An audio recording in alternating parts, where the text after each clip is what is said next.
أعوذ بالله من الشيطان الرجيم بسم الله الرحمن الرحيم رب اشرح لي صدري ويسر لي أمري واحلل عقدة من لساني يفقهوا قولي اجعلني وزيرا من أهلي هارون أخي اشدد به أزري واشركه في أمري كي نسبحك كثيرا ونذكرك كثيرا إنك كنت بنا بصيرا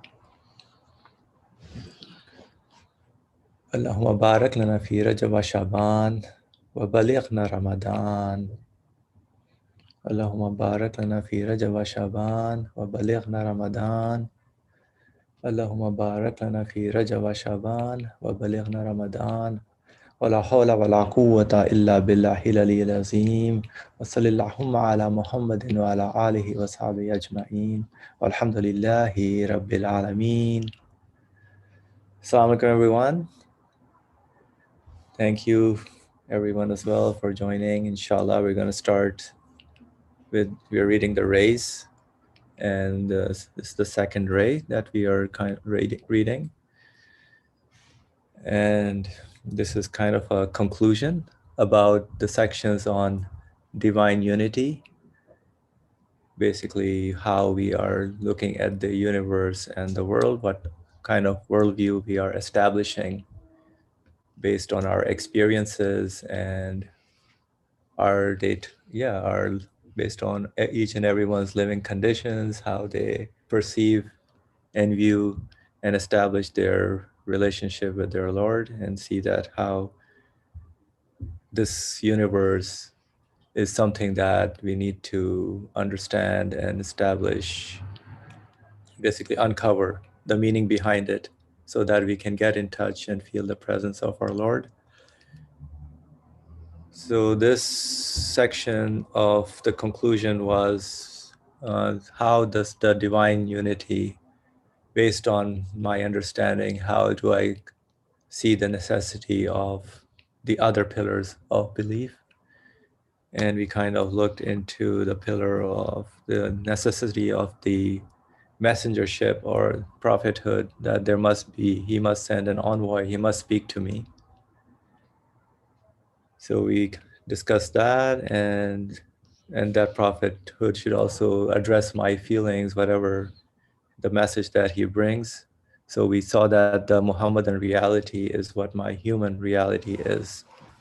When we were discussing that, the virtues of the Muhammadan, peace and blessings be upon him, reality is exactly what my human reality is. It jives with it, it's in sync with it. And then we were looking at the next pillar of belief, which was whoever has set up this universe and is talking to me through my feelings, through an envoy with the message to introduce himself to me. And now, the beauty and the happiness and the temporariness that I'm observing in this universe should point out to something. So whoever is demonstrating all these qualities, where the arrangement is there, the universe is there for me, the general mercifulness, all these things, and then the particular that touch me, all those things show me the qualities and point to that somebody owns this universe and is in charge of it, and is there any purpose for it? Like, whoever is entertaining me here, why would it be for such a temporary time and space? Whereas the message that the messenger has been bringing and my own human feelings have been telling me that nothing is without any purpose. There is a purpose to existence. Why be given something and then just for being given existence and just take it away? It doesn't make sense. So there is a necessity for the resurrection. And why do I get entertained to see the wisdom and mercy and knowledge and perfection and be totally condemned to eternal annihilation? That is something that does not make sense to my human side at all. So that was what we were discussing, and now we were going into a little bit depth into how to understand the resurrection, and we were looking at the two verses. The frequently repeated verse, "It will be naught but a cry," from chapter Yasin 36 verse 29, and the verse, "The command of the hour will be like the glance of the eye," which is Quran chapter 16 verse 77. So it will be naught but a single cry. And the verse, "The command of the hour will be like the glance of the eye." So this showed that the resurrection of the dead and the great gathering will occur instantaneously, in a flash, just like the glance of the eye, instantaneously in a flash, but a single cry, as it said. So this is something that we were started off last week to understand how to understand this particular aspect of that, this resurrection of the dead and the great gathering can be understood. That is just immediate, in a flash, instantaneously. Although we kind of can make sense of our existence here, where day to day we are experiencing the moments, and the moments are gone. They just vanish. There's daytime here, then there's night here. Yesterday is no more there. So every moment we can see there is the concept of time and space. Space-time is there, and our experiences and moments are always happening in that particular space-time. That tells me that the changes that are happening in the universe, my own human feelings, going from one feeling to feelings, one sense area of my thoughts and feelings, and then all of a sudden in the next moment I have a different kind of feelings and sensations and thoughts. So the whole universe is very dynamic and constantly in motion and changing, just like you can see the solar system and the day and night and the seasons at different scales, at different levels. Everything is continuously in change. And yet this thing, we can make sense of the creation as every moment is coming into existence as we see it. How do we explain that particular moment being made, created? And that is again a sign of, it is but be, and it is kun fayakun. It just comes into being, that particular moment of existence. So every moment is, in a way, in a flash as well, instantaneously. But how about the resurrection of the dead and the great gathering? Instantaneously occurs instantaneously in a flash. So the author says, but man's narrow reason requires some tangible example so that can conceive of this wondrous, extraordinary, and unparalleled event and accept it. So we were here and we did read the first matter, so I'll just read it again, and then we can go back. So the answer, at the resurrection, there will be the return of spirits to their bodies. So the return of spirits to their bodies. So the revivification of the bodies and the remaking of the bodies. So the bodies will be revived, revivification, and the remaking of the bodies. So the spirit, so when you're dead, the spirit goes away, but at the resurrection, it is the return of the spirits to their bodies. So it tells me there's also an intermediate realm where, I don't know that. So there's a moment of when in this existence, one dies, and then the resurrection is with the return of the spirit to their bodies and the revivification of the bodies and the remaking of the bodies. It consists of three matters. So the first matter, an example for the return of spirits to their bodies is the mustering at a loud bugle call of the members of a disciplined army after they have dispersed to rest. So the army is at rest, and then there is a call that's made, and then they all, very in a disciplined fashion, everybody assembles together, forms a line. Or if you live close to a fire station, everybody's doing their thing, and once the siren in the fire station rings, all the firemen get together, they go down and to their fire engines. Yes, the surah of the Angel Israfil is no less powerful than an army bugle. So the surah of the Angel Israfil is no less powerful than the army bugle. The spirits too, who while in post-eternity reply with yes, we accept. So the spirits replied, yes, we accept. To the question, so the question is, am I not your sustainer? And this is from Quran chapter 7, verse 172. Am I not your sustainer? Quran chapter 7, verse 172. And the spirit at that moment reply, yes, we accept. What's going on? Yes, we accept. To the question, am I not your sustainer, which comes from pre-eternity, are infinitely more subjugated, disciplined, and obedient.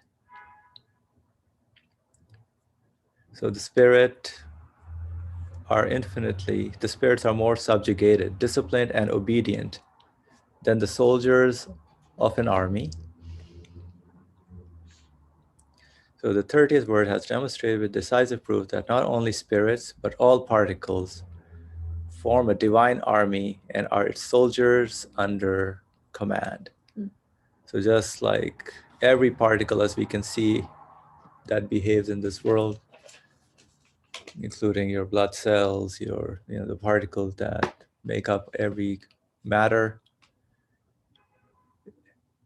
is, if you think about it, is very obeying the order of the one who is arranging it, who is ordering it to function in that particular way, which is we call is the order that we observe and live by in this universe.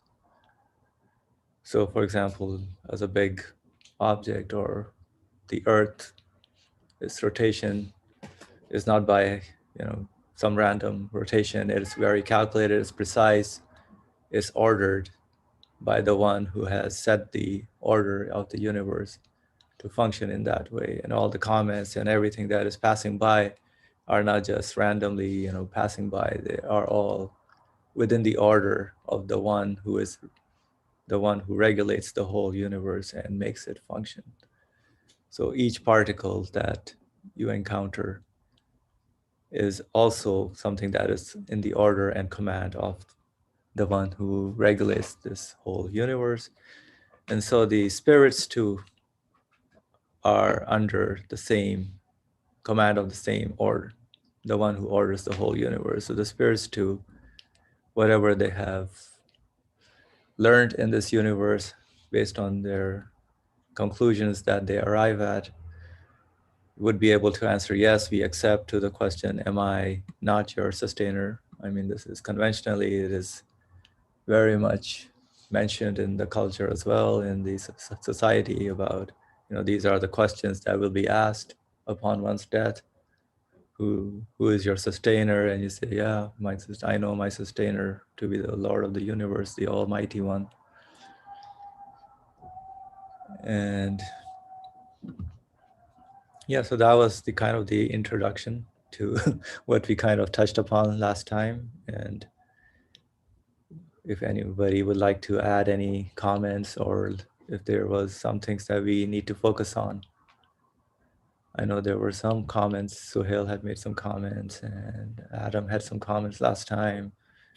Faria also had some comments. So Brother Ali also as well. So I would love to hear your opinion. So Brother Ali, please go ahead. Let me start the interactive conversation. Thank you. Now, this matter of am I not your Lord, your sustainer? This is very famous. Elestu birabbikum. And qalu bala, as you said, all the, I mean, I would use the word here, things, not necessarily human spirit, things. They said, yes, you are.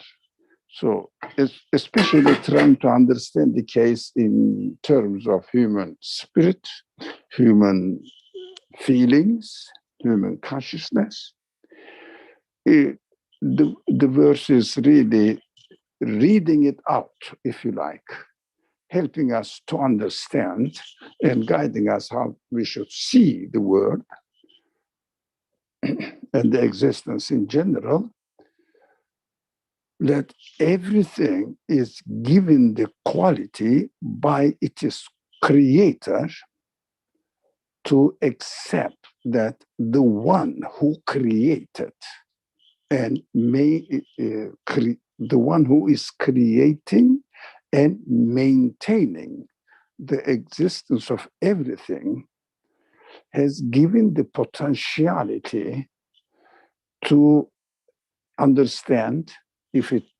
this creature is a conscious being, or to act as they are created, unconscious, inanimate beings. They demonstrate that, yes, their abilities are given by the creator to them so that they will obey the command of its creator. It means act according to how they are created. Apart from human beings, the rest of the world, including animals, obey the way they are created, the qualities they are given. They don't have the option to reject it, to deny it. But human beings are given free will. They may deny it. But in their existence, they cannot deny it. I may intellectually react and reject this understanding, but physically, my stomach is not denying, obeying the way it is created with the potentialities it is given in its existence. My heart is the same, my eye is the same, etc. But what is left to my free will, for example, I can close my eyelids. Yeah, I am given the opportunity to choose this way or another way, not to close my eyelids or close my eyelids. This is the difference between human beings and the other creature. This verse is conventionally known as something to do with human spirit only. No, everywhere we see that the spirit side of everything, it means quality side of everything, is functioning in the way that these verse, now they say, when the spirit was created, time-wise, we don't know when I was created in the form of a spirit, but what I know, I am created now. That is my reality, with the qualities and also with the choice to reject it or to confirm it. That is how I live in this world, and I see everything around me are given this quality, they obey it. How do I know that? Although I may reject it, but the things which really is not left to my free will, I also act or my being also acts in the way it is created. That's why we have to generalize this message of the Quran and see that it is really functioning. Now, the subject is how the resurrection is going to take place immediately, instantaneously. Okay, we can look at the word and see how the things are coming into existence. So I see that the things are coming into existence instantly and with no waiting for another command. Within our own nature of existence, own quality of our existence, we are continuously giving a new existence. Every moment is a new creation, new act of creation. So the one who is realizing this new act of creation by continuously changing the act of creation, nothing is static in the world.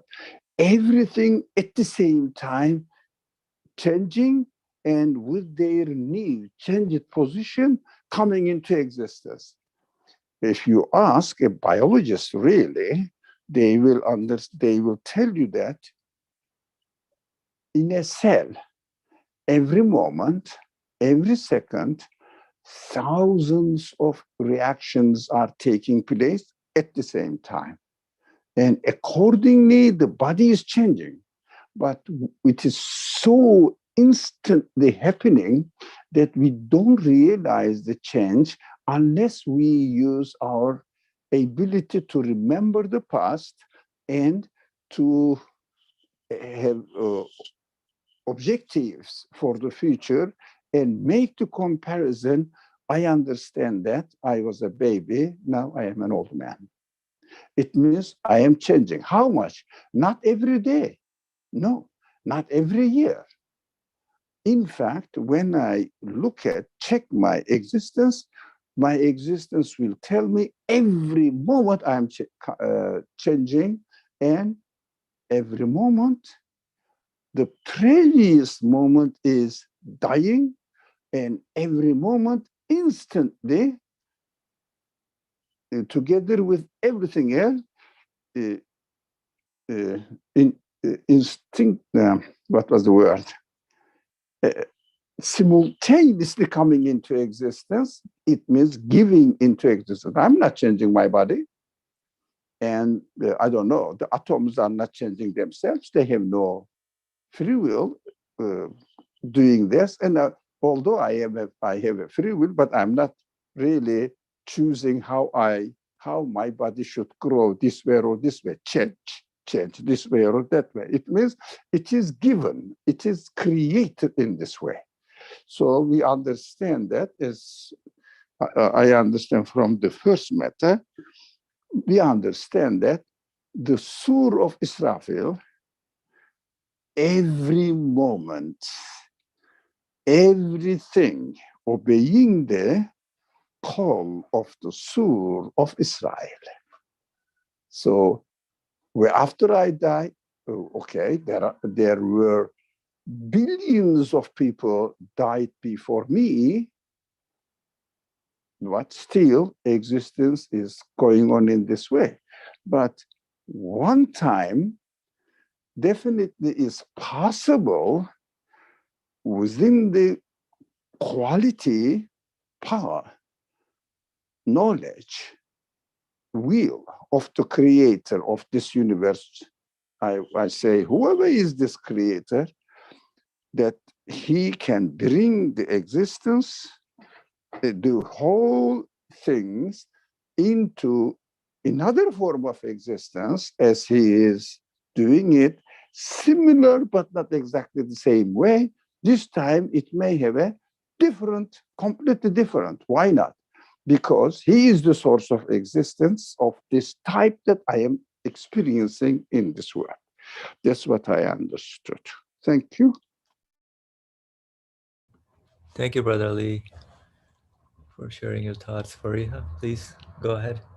Um, yeah, good points were brought up.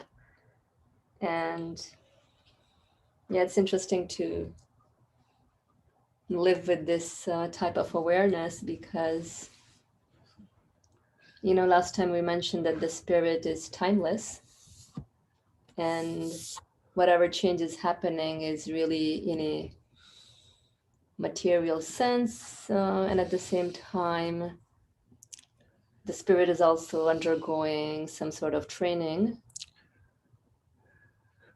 And so if I'm able to observe, well, we all observe the change, and sometimes it's like a dramatic change between 10 years. But the everyday change is hard for us to really pause, especially when we are younger. We feel that this is it. I got the whole universe in my hand. But afterwards, when we reach a certain age and the signs are very obvious, when our tools that are given starts to not be as sharp as they were during the younger days, then it's very obvious. And mashallah, was just very appreciative of this author, Said Nursi. May Allah be pleased with him, because he's really speaking to our human reality here. Like, regardless of how old you are, doesn't matter. The spirit is thirsty, and in order to quench my thirst, I have a lot of options available. I can, if I'm a child, I'll just go and play outside. If I'm a teenager, I'll just pick up Harry Potter or something, or Big Nate or something. And if I'm 20 something, I'll hang out with my friends, a weekend getaway. If I'm in my 30s, I'll just Big Nate. become a workaholic. If I'm in my 40s, I'll start looking into my retirement plan and checking in, where do I send my kids to college? And then 55, 60, I'm like, oh, what do I do now? Oh, let me pick up the newspaper, or, let's use some crossword puzzles, or like, there's no end to me utilizing whatever is available out there to quench my spiritual thirst. And that is not the solution, unfortunately. And it's our sad reality that we cling on to these temporary activities, like, really useless. I mean, it's not taking me anywhere. I'm at a certain age, and what am I gonna do with all these politics, all these news? Yeah, good. A little bit is good to know, but like, where is it taking me? It's all gonna stay here. So going back to, alhamdulillah, how this author walks us through this reflective journey of the spirit, where really everything starts from my human feelings. And I feel that that's lacking. Listening to your human feelings is lacking mostly in, I would say, in the education system, because we are quick to come up with solutions that are just temporary within this world. But we suffice ourselves with it, and we cheat ourselves. But I think what the speech of God, or any kind of what we deem to be revelation, speech of my maker, really, I think, helps me to listen to my human feelings. And mashallah, this author, like, really all the verses he shared, and he studied the Quran. It's not that he's just presenting, hey, it goes this verse, or I stumbled upon it. No, like, he literally studied the speech of the creator, like, with one single verse. And then I think whatever is being shared it resonates with my human feelings. And so I really think that this human feeling, which we may say spirit or my consciousness, it brings it alive. But I feel that, unfortunately, my sad reality is, like, it's neglected. I don't really listen. I may listen to it, but I don't really connect it to the source of my existence, or I just shun it away with temporary pleasure, and suddenly, you know, I wake up and I'm 65 years old, and what did I accumulate? Nothing. And it's not about only like lifespan. It can be moment to moment. So I can say, oh, today's Saturday. Oh, what did I do on Friday? I can be like a 15 years old, and I'm like, where did Friday go?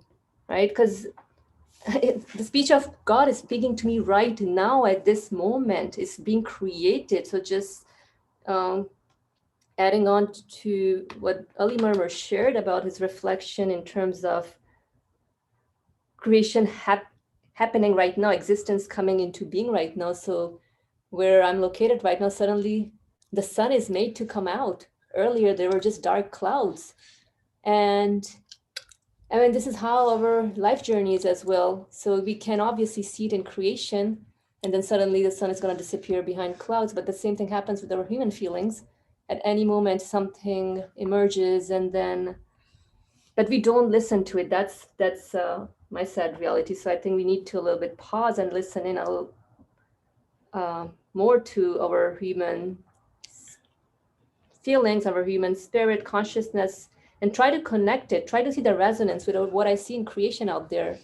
So the sun is out now. Wow, subhanAllah, like creation is happening at every moment. It's obeying a command. It's not just doing it on its own. It's just not randomly happening.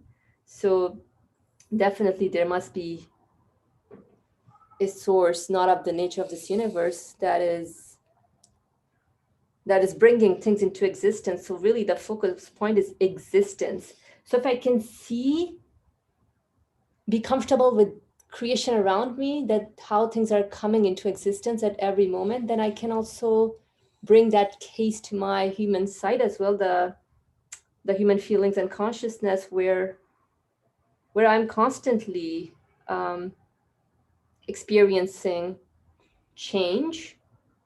And but then if I bring the case to my spirit, if I tap into my spirit, the ruh, the soul, or whatever you want to call it, then that's another ball game, I would say, because it's I mean, it's really a game changer if we really tap into our spirit or the consciousness, because then we realize that this is just a temporary abode, and going back to understanding it will be nothing but a single cry. We're experiencing this single cry. Like transformation is happening. So resurrection is happening every moment. We're being resurrected. But now the talking about the capital R resurrection, that definitely there must be so as well. And it's just a transformation of the spirit into a different form of existence or creation, as mentioned by other friends as well. Thank you. Thank you, Fariha. So one thing I kind of got was about the thing about the spirit. We need to learn how to live with our spirit. Everything, every matter even has qualities to them. I think what Brother Ali was pointing out, that this is not just the human spirit, but can be extended, and everything out there which has the spirit side to it, which is what we can say are the qualities that point to the one who has given them, is basically obeying the command of the one who has made them. So they are all members of that disciplined army. And of course, how much I have educated my spirit, how much I have engaged living with the spirit, how much I have been listening to my feelings, that much I would have, benefit in terms of at each and every moment I can say, yeah, I am in connection with my Lord, my sustainer. Yeah, that I accept and surrender to his command, to his will.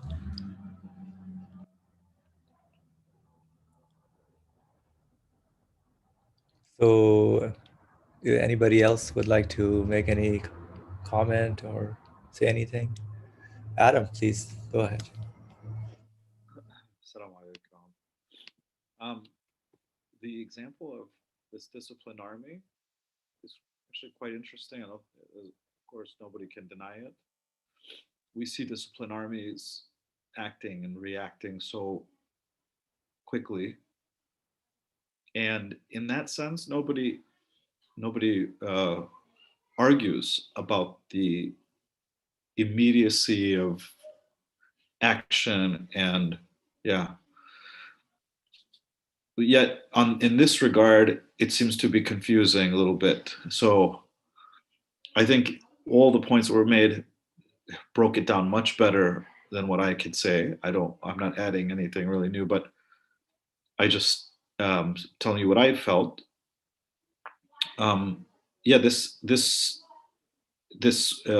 phenomenon within the world, we see that the people react so quickly with such immediateness towards something within the bounds of this world and within the needs of the things in this world needs to be explained too, right? Because how is it that so instantly so many can move so quickly? I mean, how does one explain that phenomenon? Not just from, not just from one side, but from many sides. Like, how is it that you can hear, you can understand, you can interpret, and then act and respond?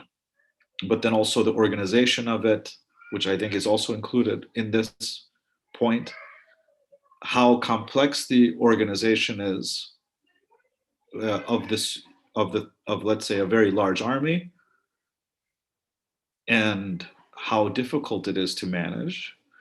And what we see within this world is such a vast, immense, uh, apparatus of creatures and beings, and to have all of them, but particularly human beings, who are I think being spoken about the most here. So those human beings, how they respond under certain conditions, like an army bell, alarm bell, siren, they move. So what is it within the spirit then that is that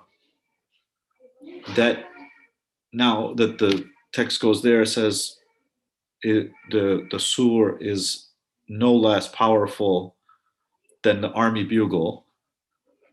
It's really interesting, very interesting example, and hits home for all of us.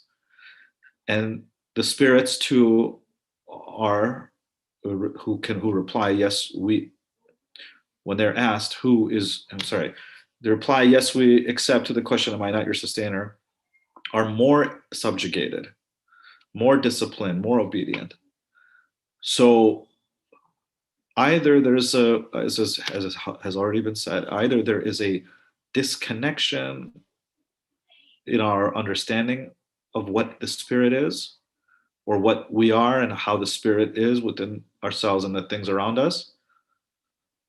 And this text seems to be reviving this and saying, look at the spirit. The spirit is more subjugated, more disciplined and obedient regarding its sustainer than that of an army.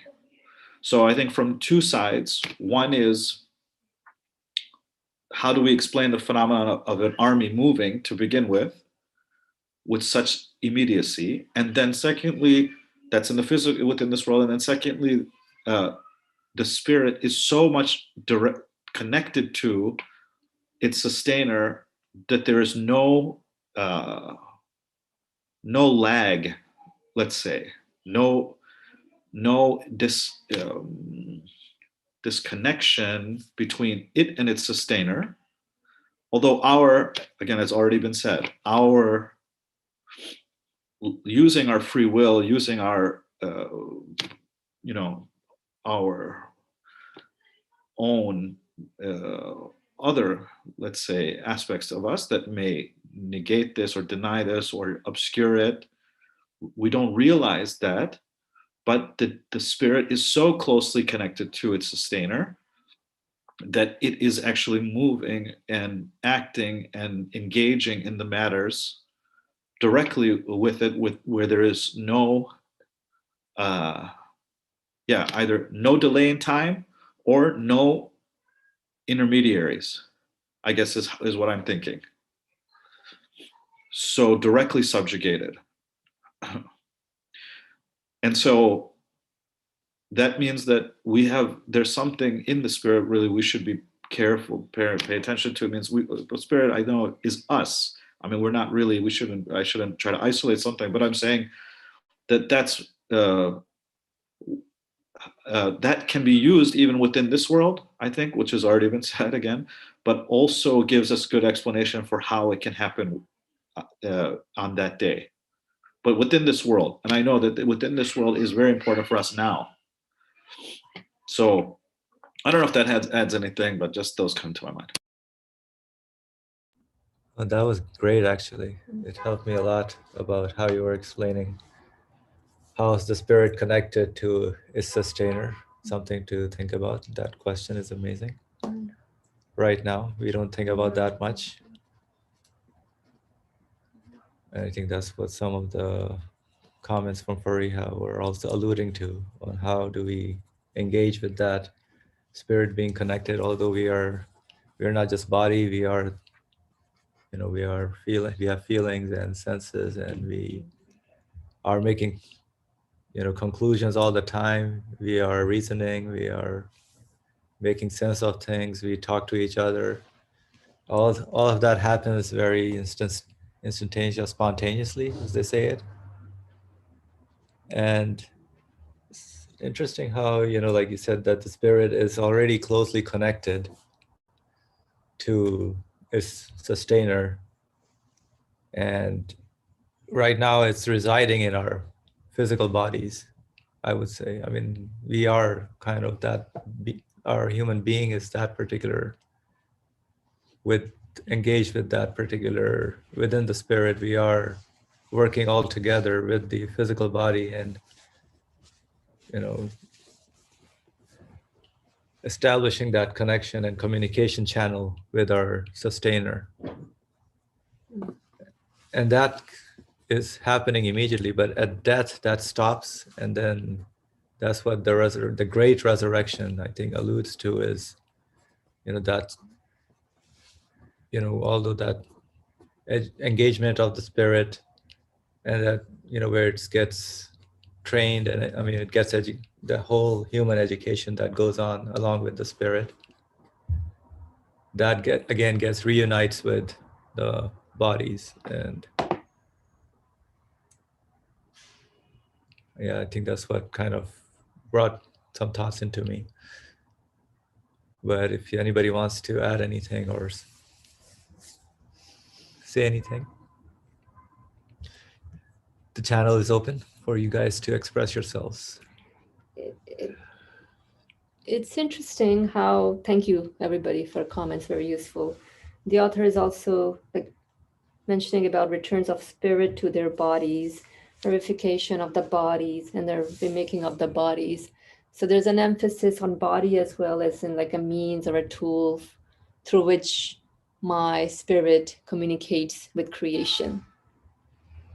And obviously we enjoy our whole being. We, just like Brother Adam was pointing out, I mean, we cannot say, oh, spirit, body. No, we enjoy the whole being, which we call human being, spirit, body, whatever you want to call it. But it's all a one package. It's not, I cannot separate the spirit from the body, because that's how the spirit operates with the body or through the body, whatever you want to call. But there is this emphasis on return of spirit to their bodies, revivification, the bodies. So pretty much whatever I'm experiencing here, since I enjoy it, I appreciate it,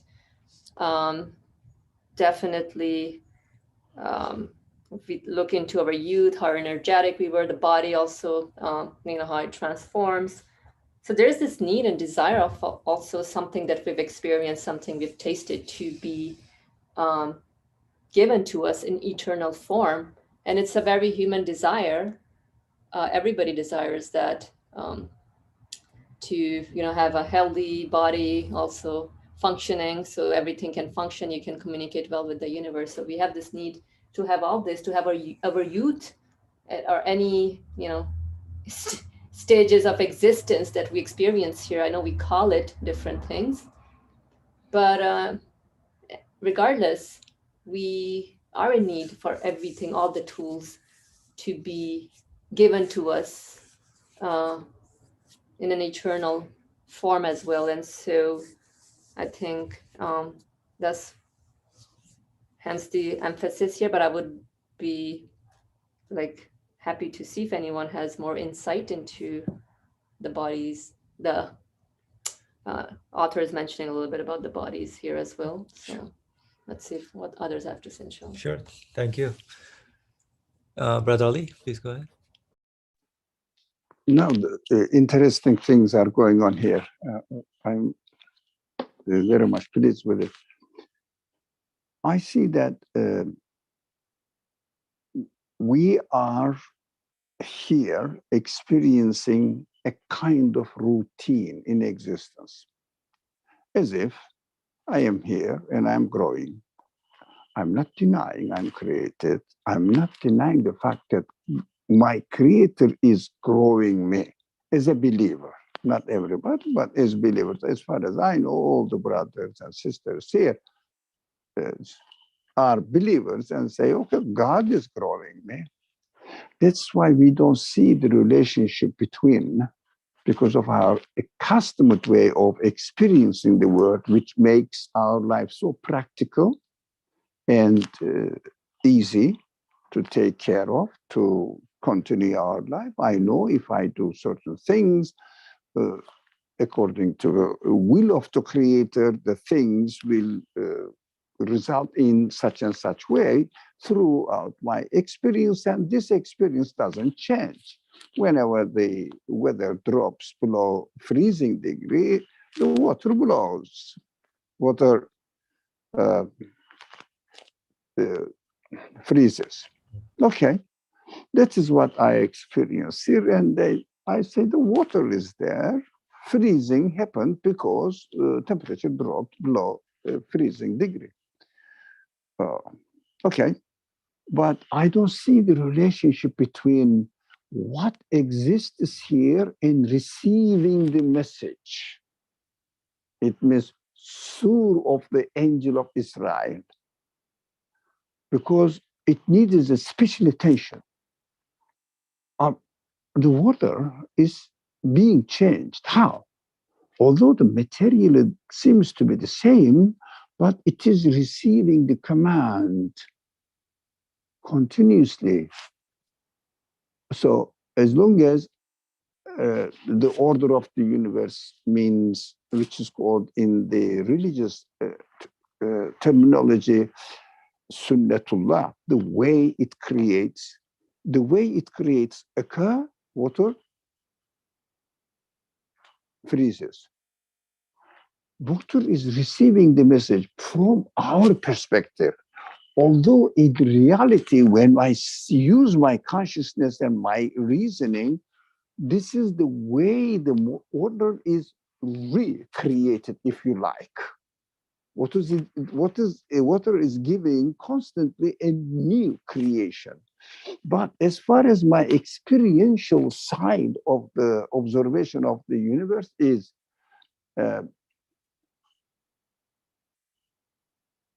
existing out there,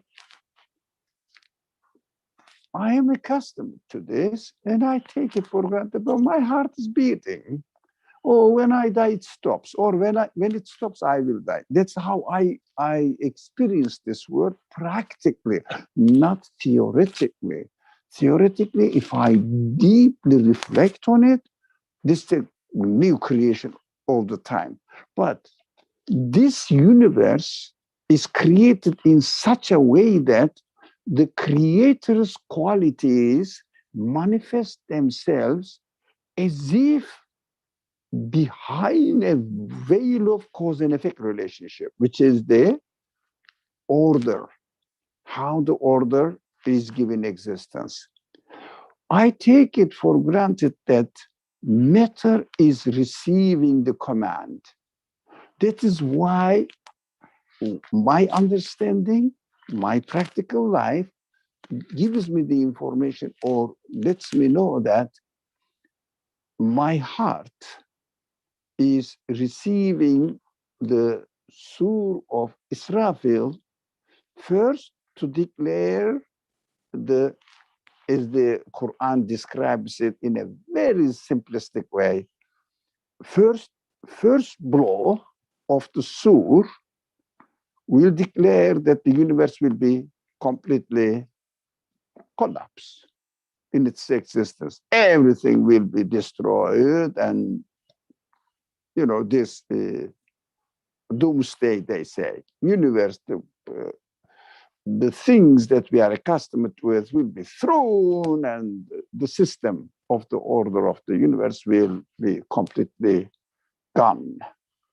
taken away. It means the creation, the act of creation in this accustomed way will be completely changed. This is the Quran is full of description of this and drawing our attention that whoever established the order of the universe can destroy it anytime. Can he not?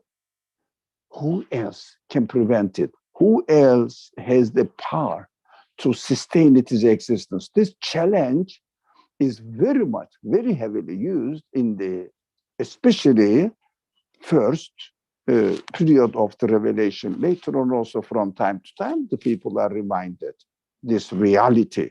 This is very essential that we have to remember that everything is based on this argument, actually. This is the first blowing of the sur. It means command of God comes and everything destroys. And the second blow means the resurrection. Instant. Why? Because how do we understand? Because everything from our perspective receives the sur, the second sur of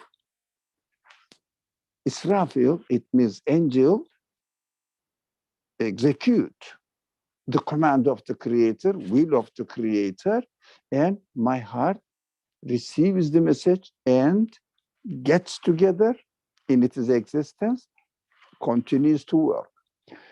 Is it any, do we see any sign of difficulties in repeating this first and the second sur of Israfil, which means the angel. Angel means the carrier of the will of the creator, executor of the will of the creator within this veiled manifestation of the qualities of the creator. In the veil, this is the veiled manifestation here. So that is why we can easily understand that the creator, if so wills, asks the Israfil, stop this kind of creation, execute this one, and immediate afterwards, and a second one. That's why the verses we are studying here, now, إن كانت إلا صحة واحدة, it means one command is enough. One will. Willing this way for the creator is enough. And وما أمر الساعة إلا كلمح البصر, it means just we read this, the command of the hour will be like the glance of the eye. Aren't we experiencing it every moment? My heart is continuously receiving the command. How is human spirit? Okay, the same thing. Whatever the side of the heart is receiving this within this veiled conditions of the creation, my body has this side as well, which is called spirit. But this spirit is really very complicated, sophisticated. All right. Okay. Maybe the heart, or I don't know, anything else. You can say that a cat is receiving the command to exist in this way or another day. And I am a human being. My spirit may be so complicated, with given, or if you like, decorated with many complicated and unusual to other creatures qualities, with unusual qualities, not accustomed qualities that I can see on others, but I can see with myself, the spirit, my consciousness, my reasoning, my free will, etc., my feelings, all my feelings, all of them. I understand that this side of me is called spirit. Okay, whatever you call it. Is it possible? Of course, because I'm seeing that this kind of creation is continuously taking place. And if the creator wills so, why not? To create it again, to give existence to the atoms and elements and particles of the universe again, and rearrange it in another order. The order is the result of the will of the creator, and the one who creates the order may change it according to his will. I don't, whatever he wills, I don't know how, because it is absolute. I cannot grasp the essence of this action, but I can see the evidence everywhere, every moment taking place, universe-wise. So there is no static thing. We should never ignore this. So there is no static instant or the thing in the universe continuously changing. It means continuously the sur, the first sur and the second fur is executed or are executed together, following each other, but according to our observation, following each other. That is why we have to check our accustomed way of observing the universe. Thank you. Alhamdulillah. Thank you, Brother Ali. Okay, so if there's any comment, otherwise we can go to the second matter. Excuse me, quickly.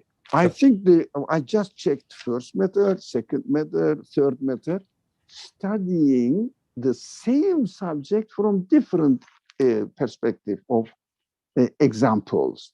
That is why we can really cover it by reading.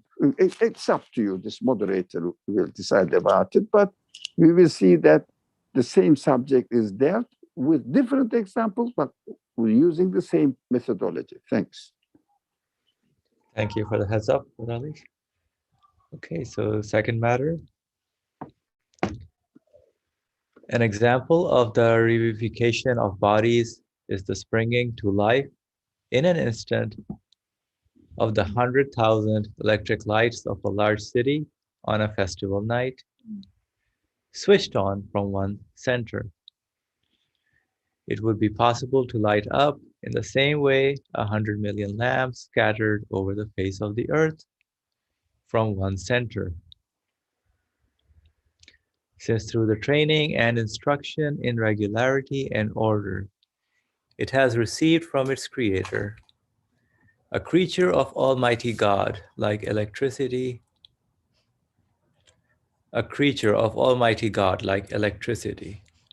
which is a servant and candle holder in his guest house, possesses this quality. Surely the resurrection of the dead could occur in the twinkling of an eye within the bounds of the regular laws of divine wisdom, which thousands of luminous servants represent like electricity.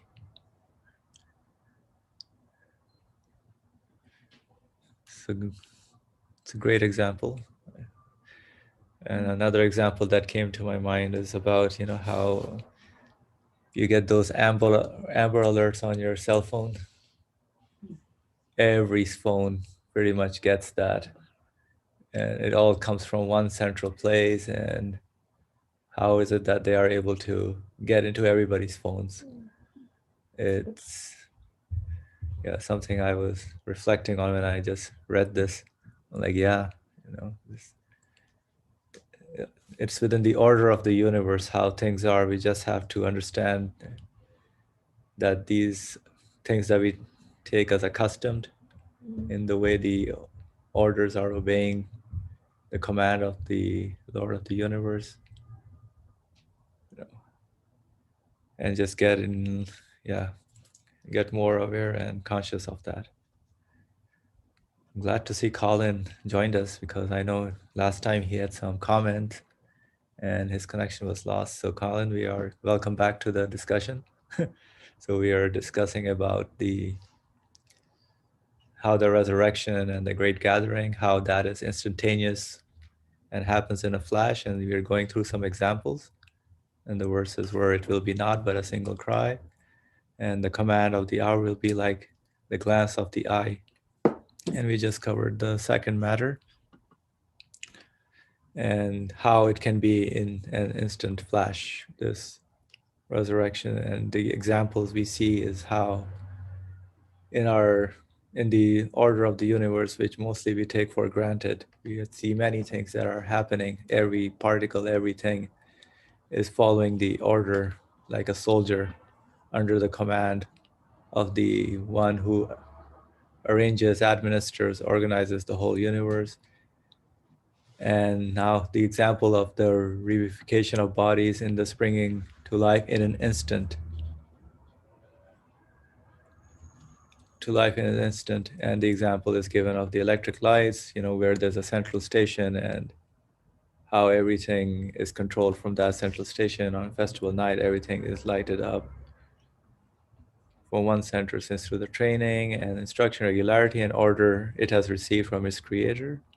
So the training and instruction, regularity and order, electricity, which is a creature of Almighty God, and is like a soldier under its command, behaves that way, then surely the resurrection of the dead could occur in the twinkling of an eye, within the bounds of the regular laws so it is still within the bounds of the regular laws of divine wisdom, which thousands of luminous servants represent.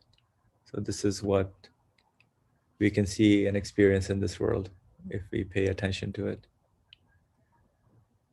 Okay, so if anybody wants to comment on this second matter, which is the same methodology as Brother Ali pointed out, like how you see the arrangement in the universe and you come to that conclusion that why not our spirits will join with the body in an instant, in a flash. So I will read the third matter. And of course, if you have anything to say or comment, you are welcome to do so. This is the platform. Okay, so the third matter, an example for the remaking of bodies instantaneously. Another example for the remaking of bodies instantaneously is the perfect remaking within a few days of all the trees in the spring, which are far from numerous than all humanity, which are far more numerous than all humanity. So they outnumber humanity, together with all their leaves in exactly the same way as those of the previous spring. Yeah, as long as we don't cut all the forests and the trees, That's another point. But so an example for the remaking of bodies instantaneously is the perfect remaking within a few days of all the trees in the spring, which are far more numerous than all humanity, together with all their leaves in exactly the same way as those of the previous spring. And the bringing into being, again, like those of previous springs, all the blossoms, fruits, and leaves of the trees with the speed of lightning. So bringing into being, again, like those of previous springs, all the blossoms, fruits, and leaves of the trees with the speed of lightning, and the sudden awakening of the uncountable numbers of seeds, grains, and roots. Sudden awakening of the uncountable number of seeds, grains, and roots, which are the source of the spring, and their unfolding and being raised to life, and reflecting the meaning of resurrection after death. the sudden raising to life at a command of the upright skeleton-like corpses of the trees. The sudden raising to life at a command of the upright skeleton-like corpses of the trees, and the reanimation of the innumerable members of all the species of small animals. The reanimation of the innumerable members of all the species of small animals, and the revivification of all the sorts of flying insects, particularly those which continually cleaning their faces, eyes, and wings, remind us of our ablutions and cleanliness, and caress our faces. The resurrection and remaking of all the members of this tribe within a few days every spring, before our very eyes, together with all the other species, despite being greater in number than all mankind since the time of Adam, provides not one example of the remaking of all human bodies at the resurrection, but thousands.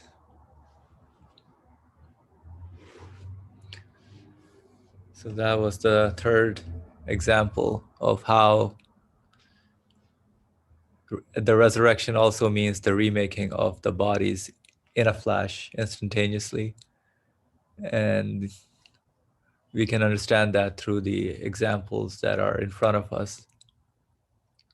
And the most vivid example of the springtime, when everything comes into life.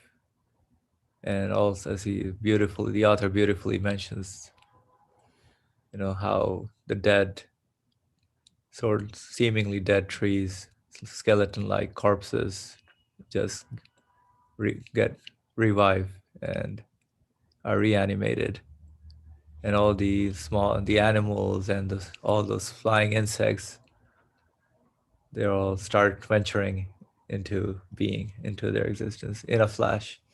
How that so quickly, just like each moment, happens in our lives. All right, so let's move on because this is a continuation. So yes, since this world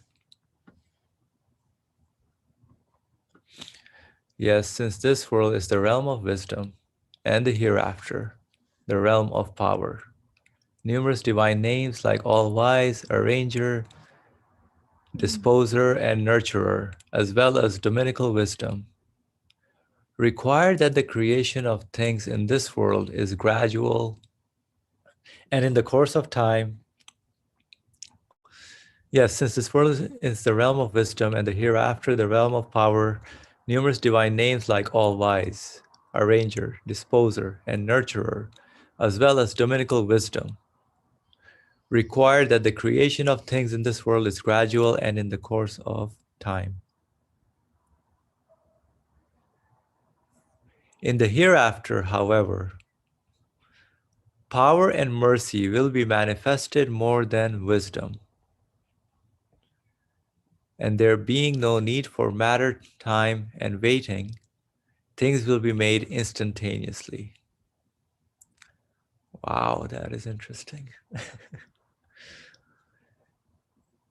Alluding to the fact that things which are made here in a day or in a year will be made in the hereafter in an instant or a flash. The Quran of miraculous exposition states, the command of the hour will be like the glance of the eye, or briefer. Mm-hmm. Quran chapter 16, verse 77. The command of the hour will be like the glance of the eye, or briefer. If you want to be as certain about the occurrence of the resurrection of the dead as you are about the arrival of next spring, study the 10th and 29th words carefully, which are about this, and you will see. If you do not then believe that it will occur as you believe the coming of spring. If you do not then believe that it will occur as you believe the coming of spring, come and stick your finger in my eye. Funny guy.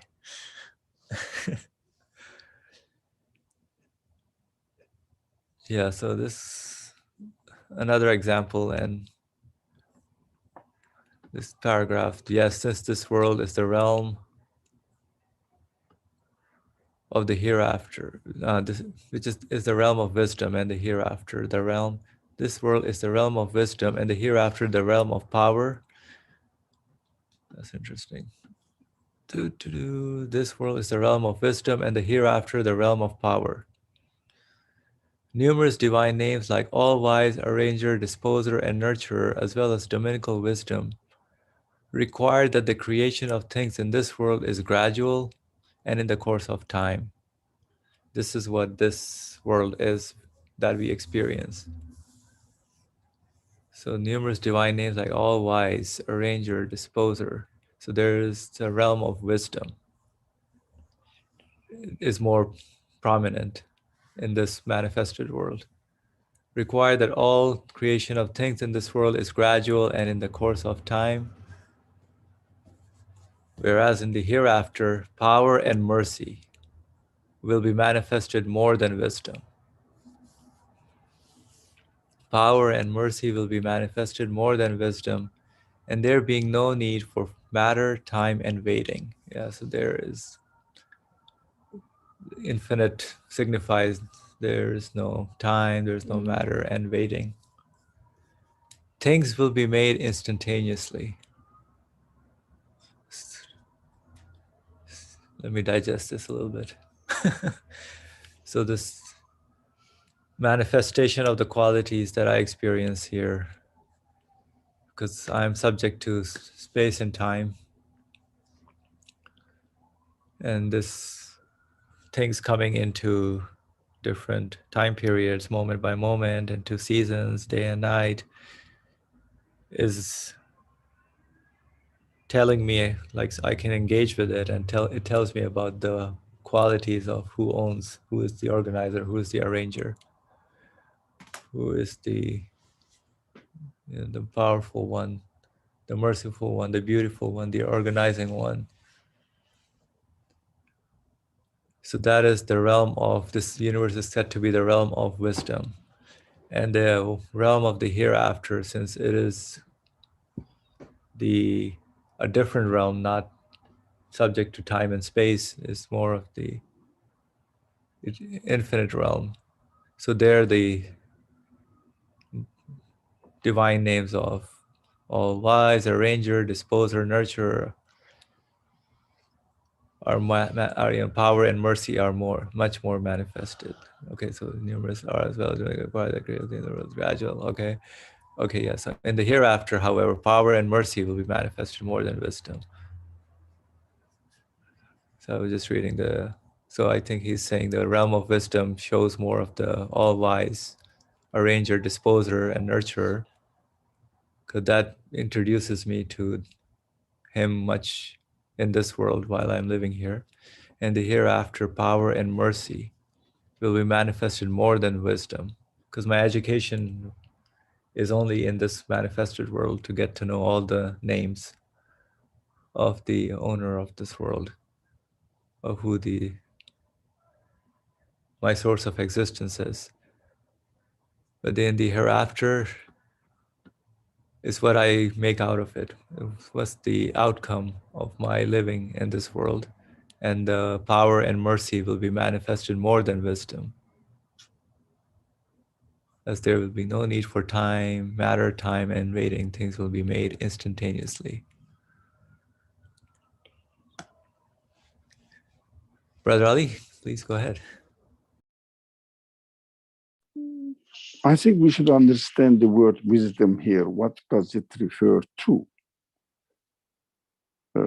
Wisdom, I understand, according to the conditions of the creation in this world, which is taking place within a causal chain, if you like.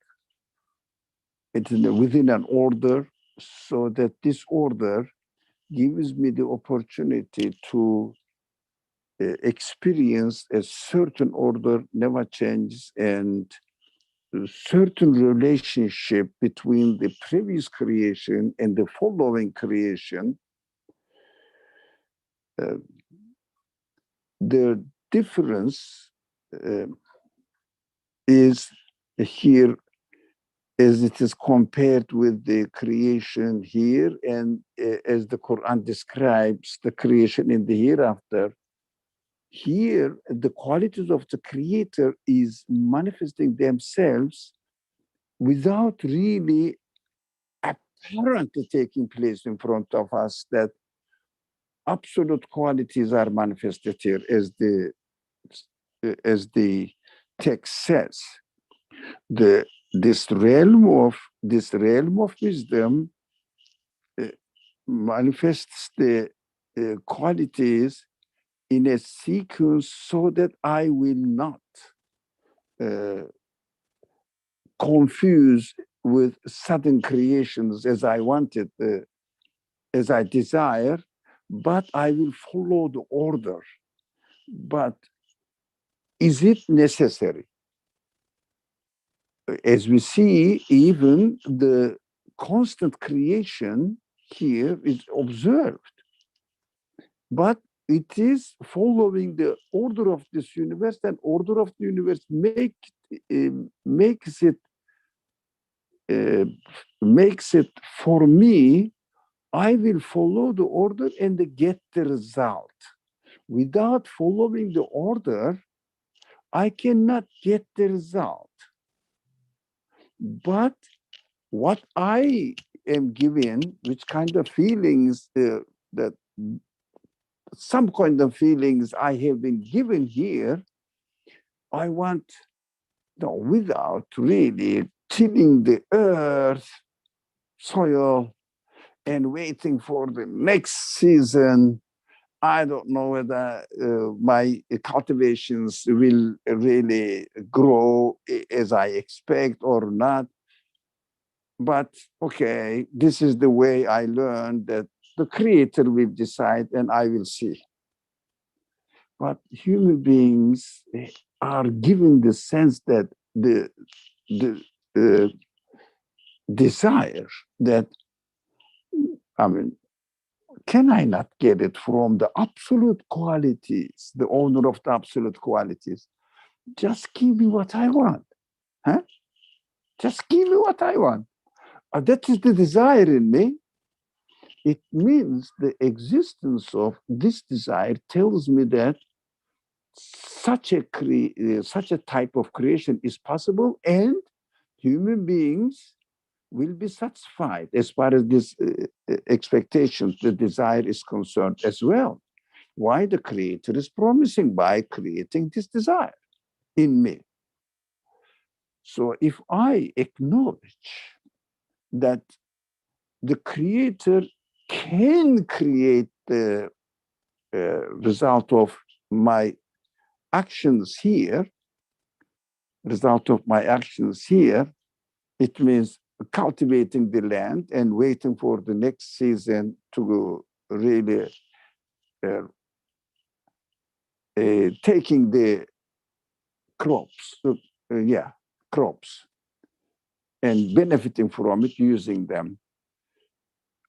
If I am convinced that if I confirm it and if I act in this way accordingly, so that my spirit, my feelings will be educated with this understanding, so that they will be ready to experience this kind of creation, but it needs another type of order of the creation, so that I won't have to work on land. And I don't have to follow certain order in order to receive the result of my expectations, and not guaranteed. But I want guaranteed and with no work. Just I understand, I educated my feelings that the Creator can create such a thing according to the desire He has given to me. If I educate myself for this, the verbal explanation of the Creator tells me that, yes, I can do that. Don't you see that I have an infinite power, infinite knowledge. I can practice it, I can manifest it without making you wait within the order of the creation that you are accustomed with. I gave you this in this world in order to understand and realize that I am able to do this as you wish, the wish I gave you. So the desire I gave you, I can do that. If you educate yourself, get ready to live in this, spiritually understanding, which is called Iman. Through the Iman training, if you educate yourself and prepare yourself for this observation of the creation, I will give you in paradise without, there are excellent verses in the Quran, they will just rest and the clusters of the fruits and whatever they want, actually, drink, fruit, whatever, they enjoy themselves with the friendship of the people around them, the creation. And when they want something, the clusters will come down. وَذُلِّلَتْ قُطُوفُهَا تَذْلِيلًا. The clusters will come. Whatever, for example, I want mango. Do I have to wait for the season? I don't need to, according to the quality of the creator, not according to me. So the creator doesn't have to wait until the next season or a couple of years for the mango tree grows and the mango fruit gets ripe and then ready to eat. But he doesn't need it. But it is a training place here. I have to educate myself, prepare myself that yes, I am waiting for the next season for the mangoes to grow. But as far as the capacity of the power of the creator is concerned, he can create it because I understood his power is infinite, absolute. So this belief educates and trains my soul to get ready to experience this kind of creation. If I'm prepared for it, I can say I want mango, and as soon as instantly mango is there. That is what my desires tell me. That is what the Quran, in the verbal explanation of the Creator, gives news to me, says the command of the hour will be like a glance of an eye or briefer, and the type of creation in the hereafter, in the next creation, all the wise arranger, dispenser of also arranger, disposer, and nurturer, as well as dominical wisdom, required that the creation of things in this world is gradual in the course of time. In the hereafter, however, power and mercy will be manifested more than wisdom. There will be no need for matter, time, waiting. Things will be everything. The things will be made instantaneously. That is the actually main message. We understand that the resurrection will take place immediately. And in the new creation, everything will take instantaneously as appropriate to the quality of the creator. Why not? It is not me that is going to create it. I understood, I experienced, I confirmed, I educated my spirit that it is the creator who is going to do it. Why not to do it? Because I am given the ability to grasp this matter. And I educated and prepared my spirit accordingly so that within the wisdom of the creator, he will do it. Yep. Thank you. Why not? He can do it. He will do it because he gave me the news through my desire to experience these kind of manifestations of the absolute qualities. Thank you very much. Alhamdulillah, this is wonderful news. I love the when you said it. I want it. I desire it. And it is possible. Just give it to me. Yeah, it's possible. Alhamdulillah. Adam, please go ahead. So, like, I know that time is out, and so a few things come to my mind.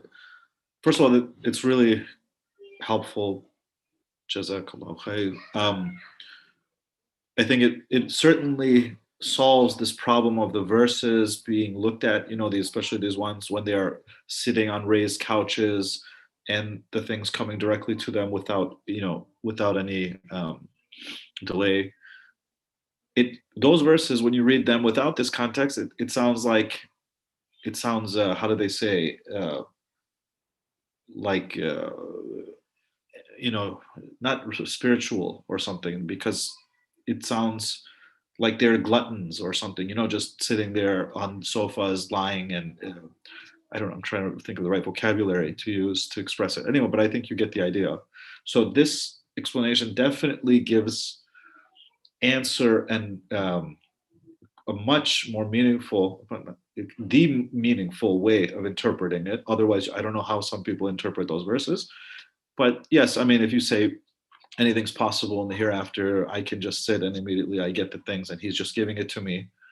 But that still doesn't answer many things. So that's one issue. But the bigger, that's one side, and I appreciate that. But the other thing that comes to my mind is this question, or this emphasis on the side of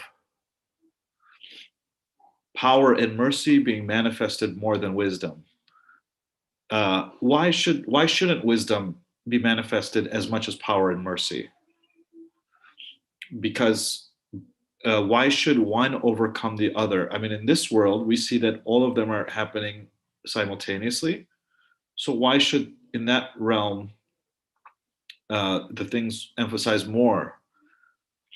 And yeah, and also I used to think sometimes when I would think about the conventional understanding about paradise, that you're there, everything's given to you, so there's the way people describe paradise, there's no more need to appreciate anything or do anything there. Just everything is given to you and you just enjoy.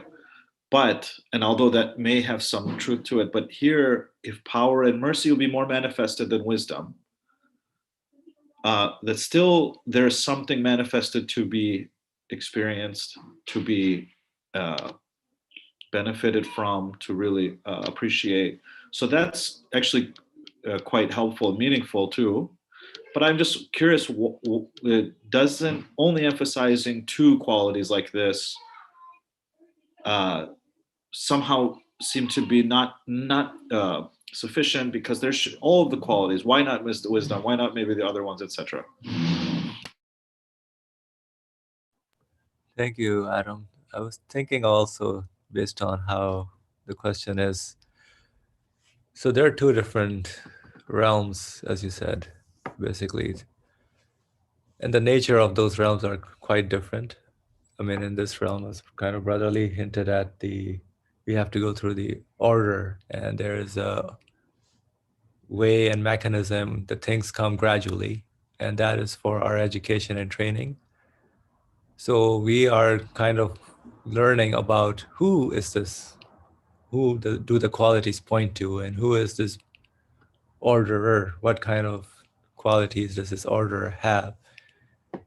And then we are also in this arrangement of the order, we are subject to space and time. But the realm of the hereafter is completely something we cannot even imagine. It is not something that we are experiencing here. So in that way, I would think that there is something, some of the qualities will be much more manifested, and he think of power and mercy in terms of when there is no graduality, or in the course of time, something that is instantaneous and is totally something that we cannot imagine in this order of the existence that we see in the universe. I know, Brother Lee, you want to speak, so yeah, go ahead, please, go ahead.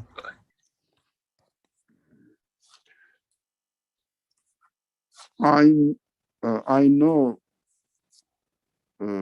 time is out. I mean, we are out of time. But very quickly, this wisdom refers to the order of this causal chain, not necessarily the manifestation of the name of wisdom.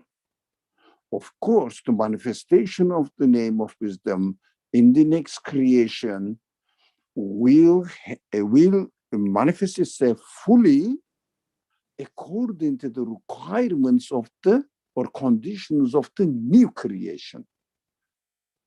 If I am presenting it rightly, according to the conditions of the new creation, so that we will not experience the way the name of wisdom manifested in this world, which really demonstrates itself in the form of the order causal chain. There will be no causal chain in the hereafter, because my desire is in this way, the Quranic news is in this way. So I say, okay, according to my desire, the source of existence of my desire can do it, why not? And it doesn't mean that the manifestation of wisdom in the hereafter will be less than it is here. No, not the name of the wisdom. Wisdom means really not with capital W, but minuscule w, lowercase w. Why? Because that's the requirements of the conditions of this universe necessitates that this universe must be, in order to communicate with this universe, human beings and the things must follow the order of the universe. Nothing to do with the manifestation of the wisdom. In this order of the universe, the wisdom of the creator is everywhere, every moment, absolutely manifesting with its all capacity. That's what I understood. Thank you very much. Yeah, it's good. Thank you. I got my answer. Thank you. Alhamdulillah, thank you all for the beautiful comments and explanations. So would anybody like to say anything? I know, Adam, your hand is still up if you want to continue. I know you said you got your answer. Okay, thank you. Inshallah. So we can, I guess, stop here and continue next week with the fourth matter. Bismillah ar-Rahman ar-Rahim. Subhanaka la ilma lana illa ma 'allamtana innaka antal alimul hakim. Wa akhiru da'wahum alhamdulillahi rabbil alameen. Al-Fatiha.